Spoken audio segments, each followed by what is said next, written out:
this on the Joe Rogan Experience. Canadian apologist Wes Huff presented Joe Rogan with a framed, self-made replica of the John Rylands Papyrus 52 manuscript, the very one we're talking about, and the very one that I've seen with my own two eyes in Manchester. Let's sweep across to the spring of 44 AD. Trouble hits the early church when Herod Agrippa begins hating on the believers. James, John's older brother, and another of the original apostles pays the ultimate price by sword, making him the first apostle to be removed from the earth. Peter is arrested too, but ancient historians like Eusebius record that he is miraculously freed from prison. It's 64 AD and John is living in Ephesus, a major city in Asia Minor. Here he writes his 3 letters, 1 John, 2 John, and 3 John. These short letters are meant to support early believers. They warn against false teachers and encourage them to live lives marked by love and truth. But listen, that's only half the story. It's now 67 AD,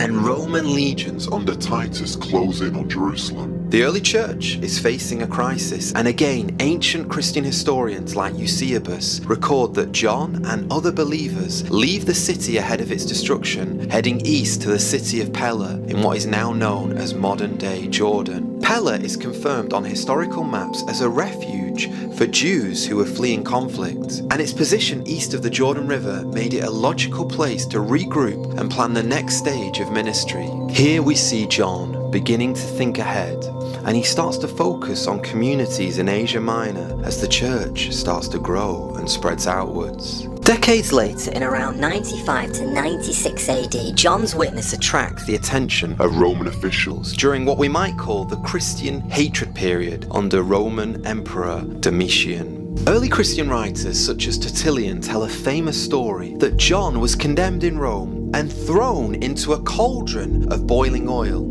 As you can imagine, this should have ended his life, but he apparently emerged unharmed, astonishing those who saw it and reportedly leading even some of those in the crowd to convert to Christianity. After this, tradition says he was exiled to a rocky island of Patmos in the Aegean Sea, a place Romans often used as a prison for political or religious troublemakers. Archaeologists and historians today confirm that Patmos has ancient quarries and a historic cave above the port of the town called Scala. In Scala, there is a cave known as the Cave of the Apocalypse, which has been venerated for centuries as the spot where John received the visions recorded in the book of Revelation. The text itself says on the island of Patmos because of the word of God and the testimony of Jesus, showing that his exile was directly connected to his commitment to